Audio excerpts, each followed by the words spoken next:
العلماء ورثۃ الانبیاء، تمہارے بچے اگر نبیوں کے وارث بنیں گے تو تم ان وارثوں کی ماں باپ بن کر کے دنیا میں چمکو۔ اور یہ معمولی سی بات ہے، اگر کسی کو اپنا نام جنتیوں میں لکھوانا ہے نا تو ایک ہی راستہ ہے، اپنے بچے کو دین سے جوڑ دو۔ حضرت عیسیٰ علیہ السلام، حضرت عیسیٰ علیہ السلام، ان کے زمانے میں ایک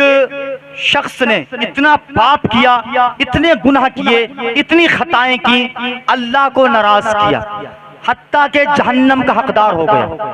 جہنم کا حقدار۔ حضرت عیسیٰ علیہ السلام فرماتے ہیں کہ میں قبرستان سے گزر رہا تھا، قبرستان سے گزرتے ہوئے میں نے ایک قبر پر کھڑے ہو کے دیکھا کہ قبر کے اندر اللہ کا عذاب نازل ہے، قبر سے آگ کی لپٹیں نکل رہی ہیں، قبر آگ کے مانند بن چکی ہے۔ اللہ اکبر۔ عیسیٰ پیغمبر فرماتے ہیں میں اپنے کام سے جا رہا تھا، آگے نکل گیا، تھوڑی دیر کے بعد واپس آیا، وہی راستہ ہے، وہی قبرستان ہے، وہی میں ہوں۔ میں نے اسی قبرستان کی اسی قبر کو دیکھا جس قبر پر پہلے گیا تھا تو اللہ کا عذاب نازل تھا، اب اس قبر پر کھڑے ہو کے دیکھ رہا ہوں کہ اللہ کی رحمت برس رہی ہے، بڑی عجیب سی خوشبو آ رہی ہے۔ میں نے ہاتھوں کو بارگاہ مولا میں اٹھایا اور عرض کیا یا رب العالمین یہ معاملہ کیا ہے، یہ ماجرا کیا ہے؟ ابھی میں گیا تھا تو میں نے دیکھا کہ اس قبر پر اللہ کا عذاب نازل ہے، یعنی تو بڑا ناراض ہے اس بندے سے کہ تیرا عذاب اس پر برس رہا تھا، اور میں ابھی آیا ہوں تو میں دیکھ رہا ہوں اس قبر پر عذاب نازل تھا، وہی قبر ہے، وہی قبرستان ہے، وہی راستہ ہے، اس پر اللہ کی رحمتیں برس رہی ہیں، اس پر جنت کی خوشبو آ رہی ہے، اس پر اس طریقے سے جنت کی خوشبو مہربان ہو رہی ہیں، جنتی ہوائیں چل رہی ہیں، یہ کیا معاملہ ہے؟ حضرت عیسیٰ فرماتے ہیں اللہ کا جواب آیا اے عیسیٰ پیغمبر، یہ بندہ جس کو تم نے قبر کے اندر دیکھا یہ بہت گناہگار، بہت خطا کار، بہت سیاہ کار، بہت پاپی ہے، بہت خطا کار ہے۔ جب یہ بندہ گناہگار تھا، پاپی تھا، سیاہ کار تھا، اس نے اتنے گناہ کیے، اتنی خطائیں کی، اتنے پاپ کیے، اتنے بڑے بڑے گناہ اس نے کیے ہیں کہ اس نے اپنے آپ کو جہنم کا حقدار بنا لیا ہے، لیکن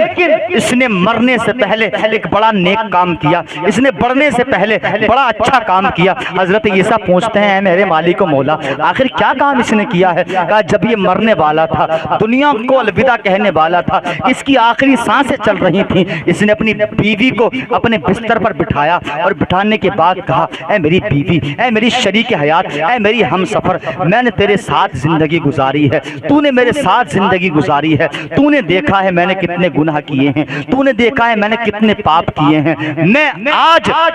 دنیا سے جانے والا ہوں، آج دنیا کو الوداع کہنے والا ہوں، اگر ہو سکے تو میری ایک وصیت ہے اس پر عمل کر لینا، ہو سکے میرا آخری پیغام ہے اس کی گانٹھ باندھ کے رکھ لینا، اس پر عمل کر لینا۔ میرے شوہر کیا کہنا چاہتے ہیں؟ وہ کہتا ہے میری بیوی میں نے بڑے بڑے گناہ کیے، اللہ کو ناراض کیا ہے، اپنے آپ کو میں نے جہنم کا حقدار بنا لیا ہے، لیکن میری شریک حیات تجھے خبر ہے کہ تو امید سے ہے، یعنی تو پیٹ سے ہے، کچھ دنوں کے بعد تیری کوکھ سے بچہ جنم لے گا، میں تیرے شکم کے اندر، تیرے پیٹ کے اندر ایک بچہ چھوڑ کر کے جا رہا ہوں، جب یہ دنیا میں آ جائے، چاہے یہ لڑکا ہو یا لڑکی ہو، جب یہ 4 سال 4 مہینے 4 دن کا ہو جائے تو اس دن میری وصیت پر عمل کرنا، میرے پیغام پر عمل کرنا، میرے آخری بات پر عمل کرنا، تو میرے بچے کو میری طرح گناہوں کے راستے سے چلنے سے بچا لینا، میری طرح گناہوں کے راستے پر چلنے کی چھوٹ مت دینا، میری طرح گناہوں کے پاپوں کے راستے پر مت چلنے دینا۔ میرے شوہر پھر کرنا کیا ہے؟ کہا کرنا یہ ہے کھلا شہر کے اندر ایک بہت بڑا مدرسہ موجود ہے جہاں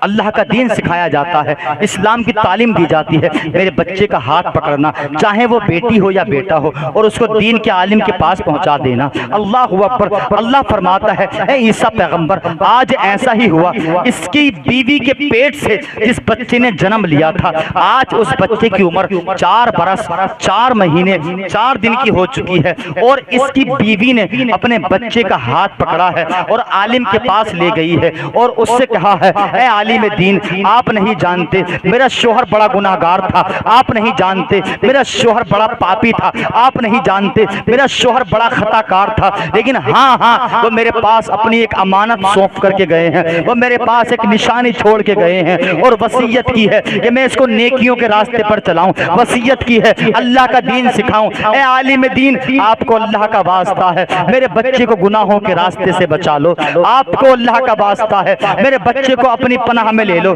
آپ کو اللہ کا واسطہ ہے میرے بچے کو اپنی خدمت کا موقع دے دو۔ اتنا سننا تھا، عالم دین نے بچے کا ہاتھ پکڑا ہے، پاس میں بٹھایا ہے اور بٹھانے کے بعد کہا بیٹا بیٹھ جاؤ، اور بیٹھنے کے بعد اللہ کو یاد کرو، کہو بسم اللہ الرحمن الرحیم۔ اللہ فرماتا ہے اے میرے عیسیٰ پیغمبر، جب اس کے بچے نے پہلی بار میرا نام لیا بسم اللہ الرحمن الرحیم، تو اس بچے کی زبان توتلا گئی، زبان سے لفظ ادا نہ ہوئے، بچہ تھا زبان صاف نہ چل سکی۔ عالم نے حکم دے دیا بچے ابھی تمہیں بسم اللہ پکی نہیں ہے، بسم اللہ یاد نہیں ہے، اگر چاہتے ہو بسم اللہ یاد ہو جائے تو جاؤ مدرسے کے کونے میں بیٹھ جاؤ،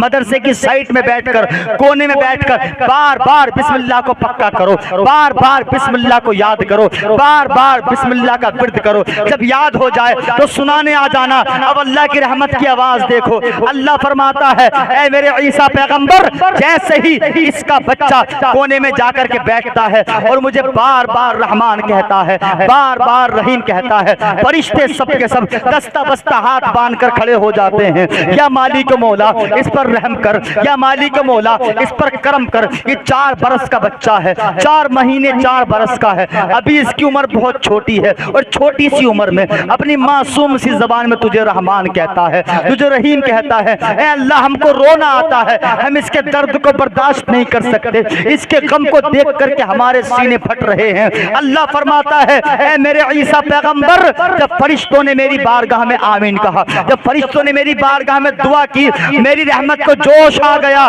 اور میں نے حکم دے دیا اے فرشتوں تم گواہ ہو جاؤ، اب تک جو اس کے باپ کو سزا مل رہی تھی کہ اس کے گناہوں کی تھی، اور آج جو اس کا باپ جنتیوں کی وادیوں میں ٹہلے گا، یہ اس کے بچے کے عمل کی وجہ ہے۔ کاش اس نے اپنے بچے کو اس طریقے کے عمل کرنے پر آمادہ نہ کیا ہوتا تو یہ جہنم کا حقدار تھا، لیکن آتے آتے اس نے دنیا میں وہ کام کر لیا ہے کہ اللہ کی رحمت کو اپنا بنا لیا۔ سوچو جب بسم اللہ کی اتنی قدرت ہے،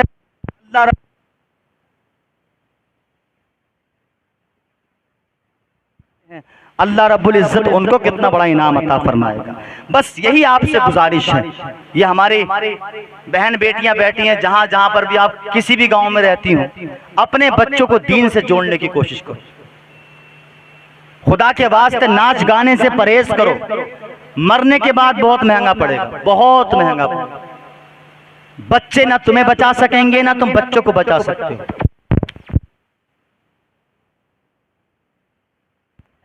بچے تمہیں نہیں بچا سکتے، اس وقت دینا پڑے گا۔ ہر انسان کو اپنی زندگی کا حساب دینا پڑے گا، ہر انسان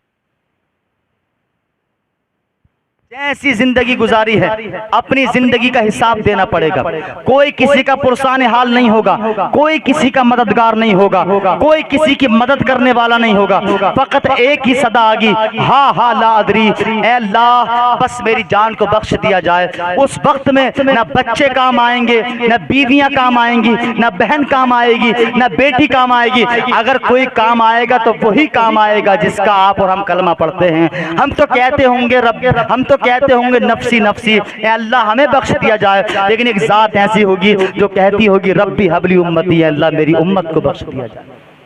اور اسی نبی کو ہم جناب محمد رسول اللہ کہتے ہیں۔ وآخر دعوانا ان الحمدللہ رب العالمین۔